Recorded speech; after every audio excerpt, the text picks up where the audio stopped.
Welcome to the many interpretations of Pachycephalosaurus, the thick-headed reptile with a mouthful of a name. We have quite a few awesome depictions to show off here. Of course, I don't have every single one to ever exist, but the ones that we have I think are really cool, so let's get right into it. We will start off with the Land Before Time. Known as boneheads in the franchise, they look like this. They look pretty creepy, all things considered. They're very lanky, but they capture the idea of Pachycephalosaurus pretty well, I think. Especially in the skull. Of course, the skull is what we mostly know Pachycephalosaurus from. We don't have much of the rest of the skeleton. That is based, like, what we know of Pachycephalosaurus' skeleton is based off of other Pachycephalosaurids, members of the same family, very close relatives. But, when we use that and we compare it to this, they were a lot more stocky than what's portrayed right here. These guys are extremely lanky, have huge, long arms with 4 fingers instead of 5, because it's likely that they did have 5 fingers, Pachycephalosaurus did. Like humans. Crazy. But I like them. They're incredibly stylized for the show, of course, as every single creature is in the franchise. I keep calling it a show. It's not a show. Well, there is a show. There is a show, but... yeah, I like them. They're very creepy, and they act as a nice little antagonistic, like slight antagonist for Sarah, very briefly, but I like them. I think they're cool. Then we'll move on to Power Rangers. Of course, it does show up in Dino Charge, known as the Pachyzord. Looks pretty cool. Has an awesome looking black coloration with some golden accents, and it has like a wrecking ball tail that can also act as the dome on its head. And if that's not acting as the dome on its head, it has a hard hat.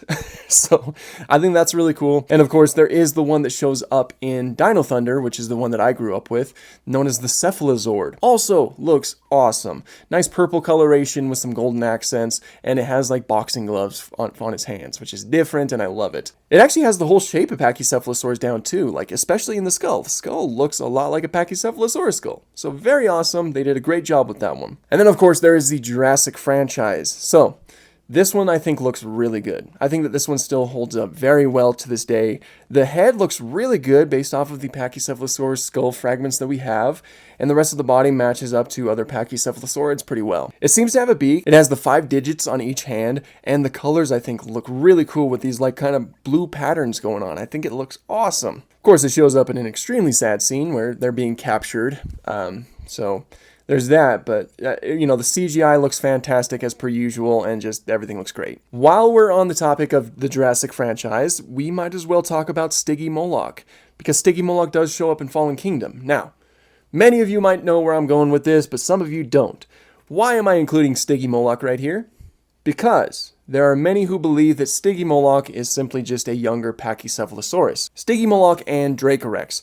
These two are Pachycephalosaurids that lived about the same time and place as Pachycephalosaurus wyomingensis, which is the only species that we have confirmed. Dracorex is this little guy right here that lacks a head bump, but has huge spikes. Stiggy Moloch has a little bit more of a head bump, and still large spikes. And Pachycephalosaurus is this fella right here that still has some spikes on its head, but has a huge head bump. I think you know where I'm going with this. It seems likely that Pachycephalosaurus would start off with no head bump, but as it grows, the head bump becomes a lot more prominent as the spikes become a little bit more reduced. Many are in favor of that today, and it's something that I lean more towards. Stiggy Moloch is a little bit more tricky. I think it's very likely that Dracorex is simply just a young, a juvenile Pachycephalosaurus. I think that does make sense, and I am in favor for that. But Stiggy Moloch does get a little bit more complicated. I think it did live in a slightly different time from Pachycephalosaurus, so it gets a little bit more tricky to pinpoint. And there are some who believe that it's either another species of Pachycephalosaurus, which would be Pachycephalosaurus spinifer, or it's just an example of sexual dimorphism, like maybe the male or female looks different from the opposite. So Stiggy Moloch is a little bit more tricky. I think more are in agreement that Dracorex Hogwartsia, by the way, it was called Dracorex Hogwartsia, named after Hogwarts from Harry Potter. But there are many who definitely lean towards that being a juvenile Pachycephalosaurus, but Stiggy Moloch gets a little bit more complicated. Regardless, I'm going to include it here anyway. Regardless on if it's another species of Pachycephalosaurus or if it is a younger individual. Looks really cool in Fallen Kingdom. I love the way that it looks. Nice kind of almost orange coloration, some browns. The head looks great. Got huge spikes and a little bit more prominent of a head bump. And the whole body just looks good. Has a beak too. So yeah, they did a really good job with, like, the Jurassic franchise does a really good job with the Pachycephalosaurids, as well as the Dracorex in Jurassic World Evolution. Looks great. I like placing those guys as like juvenile Pachycephalosaurs in my parks. Now let's look at the Jurassic franchise video games, starting off with the Lost World Jurassic Park arcade game. It remains consistent to its movie counterpart, down to the colors and everything. The whole shape of it looks pretty much the same too. Looks good. In Warpath Jurassic Park, of course, the dinosaur fighting game, you get one that matches up to its movie version with the same colors and the whole same basic shape. The other two have the same basic shape, but you get different colors. They look really cool. Especially love these colors. I think those look fantastic. Yeah, really good. Jurassic Park 3 Park Builder remains consistent with the movie. Jurassic Park Operation Genesis also remains consistent with the movie, keeping up that continuity. In Jurassic Park Explorer, remains pretty consistent with the movie, but it's a kaiju. Look how huge this son of a gun is. Keep in mind, Pachycephalosaurus, the genus, does seem to be, as far as we know, the largest Pachycephalosaurid. But definitely not this large. This is huge. This would be terrifying. This would be terrifying. That would knock you into next week. Well, I think an actual Pachycephalosaurus would do that anyway, but this would knock you into next week and then step on you. It's just, that's horrifying. After that, we have Jurassic Park Builder. Nice little stubby version of the animal. The colors do differ from its movie counterpart, but it looks really good. It looks fantastic. It definitely does scream Pachycephalosaurus. So just another example of the Jurassic franchise doing good to Pachycephalosaurids. Alrighty, so here it is in Jurassic World the game. Everything seems to match up decently well. It seems to have a little bit more of a vertical stance, kind of like old depictions of dinosaurs, older paleo art, where they're almost dragging their tail a little bit more like a kangaroo, you know, just the wrists held downwards like this. This one is a departure from its movie counterpart, but it does have, like, the skull looks pretty good. It seems to have a beak and things like that, so that's good. And, you know, it just changes the patterns and colors as you level it up. I don't have the level 40, but I'll place it right here. And all I can really say is that it kind of reminds me of a xenomorph queen. So, that is something. In LEGO Jurassic World, I think it does a really good job at remaining faithful to the movie. Straight down to the colors. The head looks fantastic, the whole body looks really good, and just the colors match up to what it looked like in the movies. So, just a really good job on their part. In Jurassic World Alive, once again, it does remain consistent to the movie. And finally, Jurassic World Primal Ops remains consistent to the movie. I might as well talk about this here too. Notice how they portray it with cheeks. Most ornithischian dinosaurs are portrayed with cheeks, because most of them do seem to have the capabilities, like the extra space to house cheeks. Take Stegosaurus, for example. It does have extra space on its skull, and those teeth are a little bit more inside the mouth, where it did have that extra space for cheeks. But Pachycephalosaurus is one that it goes back and forth with how it's often portrayed in media. We will see more examples as it goes on, and I will point it out when we see it. But a lot of portrayals will show it with cheeks, like many other ornithischian dinosaurs, which it is an ornithischian. But there are many who will portray it cheekless, like with no cheeks. You'll just see the teeth. And the reason for that, as far as I can tell, is because they seem to have more primitive teeth than most other ornithischian dinosaurs. So, you know, it's not too far-fetched to portray them with something like, lacking the cheeks. But I think that as far as we know, both portrayals are pretty valid. So I'm not really going to speak on if one of them is more likely than the other, because I simply don't know. It's something that goes back and forth. But we will see a lot that lack the cheeks. And I think many are in agreement today that they didn't have cheeks for that reason that I mentioned before. I know that Darren Naish was. That's why we see them without cheeks in Prehistoric Planet, but we'll talk more about that as we get there. Moving on, we will look at Disney's Dinosaur. Now, they almost did have an actual Pachycephalosaurus in the movie. It would have looked something like this, but Stygimoloch was also in the movie. And again, I'm not going to look at every single Stygimoloch or Dracorex in this video, only some here and there, but I think it's fair to talk about some. So here it is from Disney's Dinosaur. I like the way that he looks. He's got a lot of character in his head. A pretty stubby face. Seems to have a beak.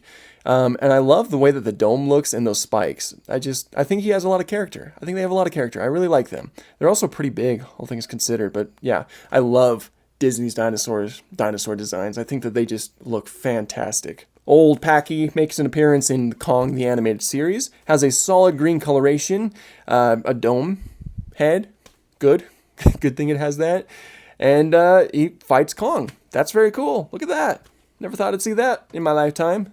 But there it is. Dinosaur King has a very, very cool looking Pachycephalosaurus. I think it matches up pretty well to our understanding for the most part.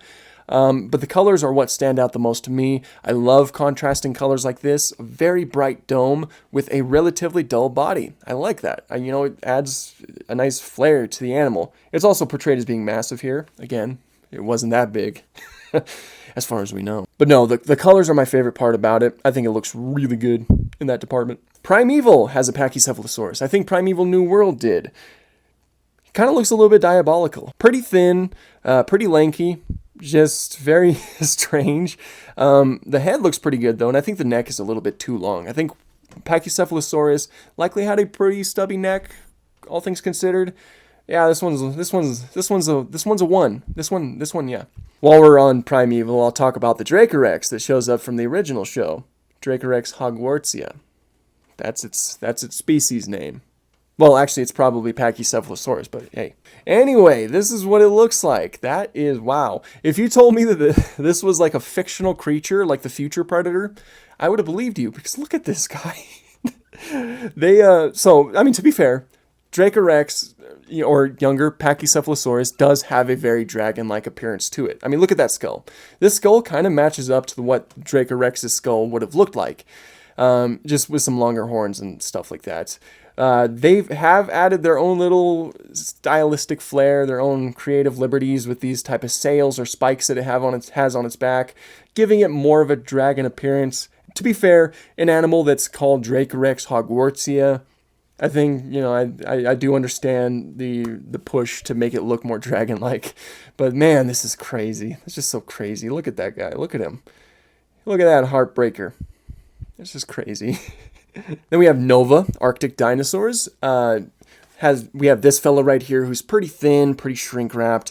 The head looks pretty good, and the colors are pretty solid. I don't think that this project had the biggest budget in terms of the CGI animation, so, for it looking like that, it doesn't look bad. Bizarre Dinosaurs has one. It looks like this, kind of like a pink coloration going on.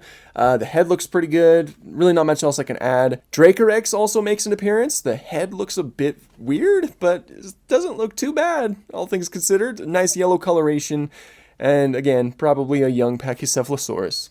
Then we have Ice Age 3, Dawn of the Dinosaurs. This handsome fella looks pretty good. Not gonna lie, he looks pretty good.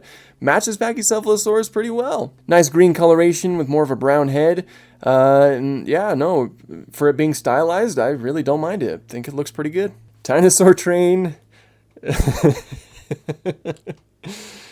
Well, there's these guys right here. They look a lot like Pachycephalosaurus. They have some really cool colors about them.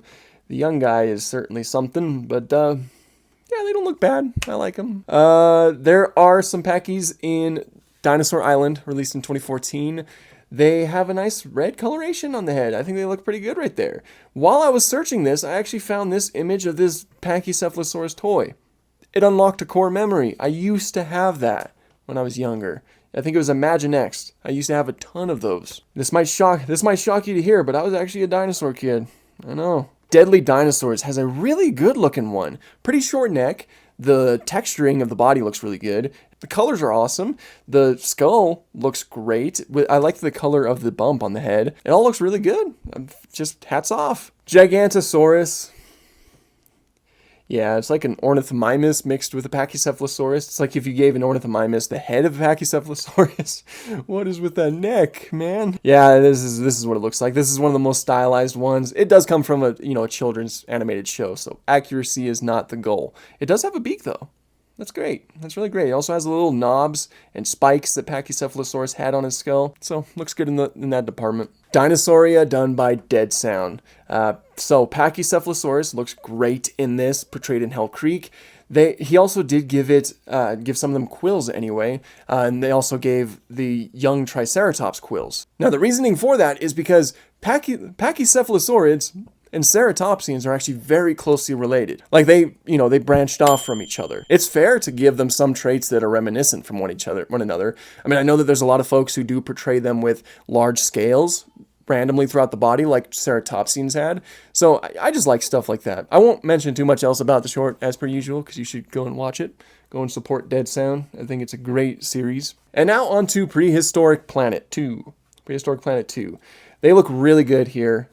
Everything about them just looks fantastic. I like how there's like a little bit of a social hierarchy thing going on. You know, the older male going after the younger male. There's also a nice little segment at the end where they talk about Pachycephalosaurus headbutting. Now, I haven't talked about it yet, but because I was waiting for us to get here. Did Pachycephalosaurus use its head as a weapon? Of course, when we discovered it, it was assumed that it did, and it was portrayed like that for many, many, many moons. Until, eventually, there are those who said there's no way it could have used its head as a battering ram because it's not strong enough to withstand that. It couldn't cushion the brain enough.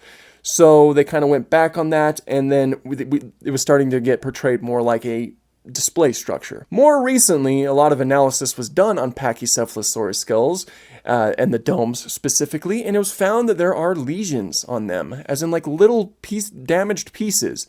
This shows that they used their head for something if the damaged parts of the skulls were that frequent. And I think more recent analysis shows that yes, their heads could withstand trauma like that. Now, probably not too much trauma, like they probably couldn't go at full speeds and just ram each other as hard as they possibly could. They probably would go for more like body hits and things like that, though they would probably still hit each other's heads sometimes, note the lesions. But it seems likely that yes, Pachycephalosaurus would use their heads in intraspecific combat. It probably also doubled as display, like deer antlers. Deer, they use their antlers for intraspecific combat, but it also does act as display, because many things in nature do have multiple functions. So that does seem likely for Pachycephalosaurus. And that is shown off here. They did talk about that in the extra piece at the end of the episode. Highly recommend checking that out. So that's why it's portrayed with kind of like the males are portrayed with a bright red dome and, in contrast to the green colors, as well as showing them being headbutters. Everything about them looks really good, though. And as I mentioned before, they are portrayed without cheeks. And Darren Naish did explain that the reason why that is because they had teeth that are a little bit more primitive. So, again, they still look really good here. The beaks are also present. The heads look fantastic. And just the colors are great. And as per usual, the CGI in Prehistoric Planet is amazing. Now we move on to video games. So, first we have Fossil Fighters. We have this handsome fellow right here that looks a lot like a Pachycephalosaurus. Hats off to them. Looks fantastic. There's really not much else I can say. Love the stubbier versions of these dudes, but yeah, it looks good. Now here's the alien from Carnivores. Of course, this is on the Dino Hunter port. This one is one of the most unique ones. What's interesting is that you can't really see much of a difference or a distinction from the bump on its... Would you stop being weird? You can't see much of a difference from the bump on its head from the rest of the animal's head. It seems to lack things like a beak, and it seems very dated. It certainly matches the carnivore style. I've said it many times before, the style of vintage paleo art, which I think is admirable. The animations are pretty cool, though. You love seeing it walk around and just dig up some stuff, but it's certainly unique. One of the most unique that we have on this list. I like how prominent those teeth are too. It looks like it can really gore you if it wanted to.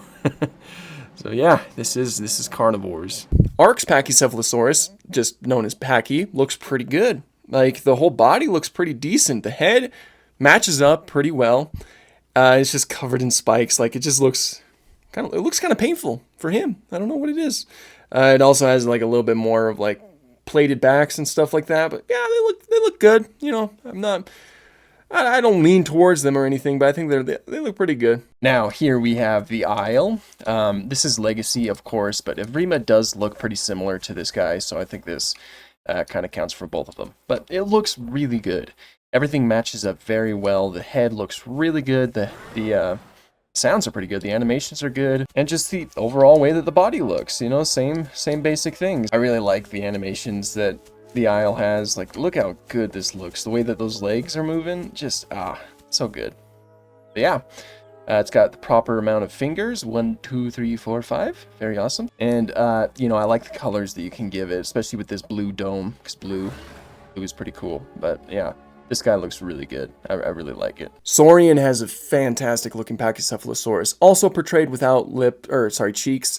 The colors look fantastic, and the growth stages do lean towards the Dracorex and Stygimoloch being younger individuals of Pachycephalosaurus. So yeah, it looks great. It just looks really, really, really, really incredible. Now we have Path of Titans. So I like the way that they look. For the most part, it does lack a beak, which is quite unfortunate because, of course, Pachycephalosaurus did possess a beak. But everything else, I think, looks pretty good. They opted for the, no cheeks, as you can see right there. Much like Prehistoric Planet did. And something that's pretty cool is you get the variant that makes it look a little bit more like Dracorex, Hogwartsia. Here's one that makes it look more like Stygimoloch in the Spinifer variant. And this one actually gives it some quills, probably something that kind of links it to its Ceratopsian relatives. And then, of course, Wyomingensis is the main one. So I could say pretty much all of the same things. The animations are pretty good. The sounds are pretty fun too.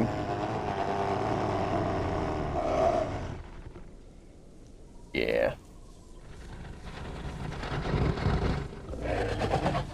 And I think it's just it does a pretty good job at portraying Pachycephalosaurus. One thing I do want to bring up, and I figured this would be a good spot to talk about it, is metabolism up here. You can switch to scavenger, which can eat meat, fish, carrion, and bones. That does have a little bit of a basis. See, Pachycephalosaurus, there's a lot of question about its overall diet. It seems the teeth towards the back are a lot more suited for softer plant material, like plant material that's easier to kind of just slice up. They didn't have the capabilities to chew, so they probably just kind of focused on less fibrous material.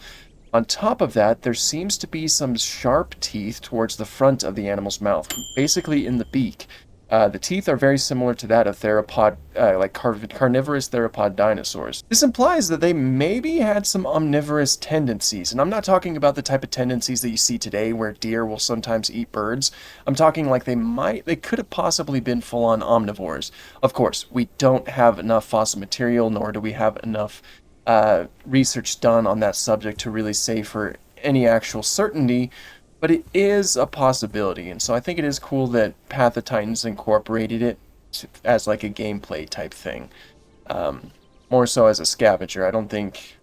You can hunt down your own players if you wanted to, I'm sure, if you wanted to lean in that direction. I personally wouldn't. It just feels odd for Pachycephalosaurus.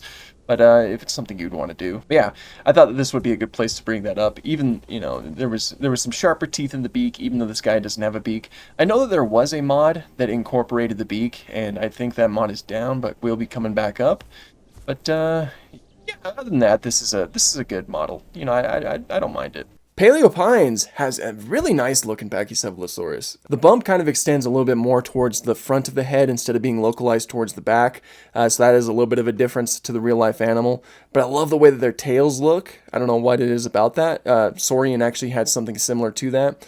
And just everything looks great. Not much else I can add. And that's my list. Those are the many interpretations of Pachycephalosaurus. Not all of them. I know. It's not all of them. I know. This video is most likely late. I'm sure that you know that by now if you're watching it when I think you're watching it. But this was another fun video to dive into. Pachycephalosaurus is a little bit more of a confusing dinosaur, one that we don't know too much about, unfortunately. So I couldn't add too much insightful information about this animal. But I do hope you guys enjoyed this video. Make sure to leave a like or a comment if you did. And, make sure to, subscribe. We got dinosaur stuff here. It's a fun time. We have a lot of laughs. But thank you guys so much for watching, and have an awesome day.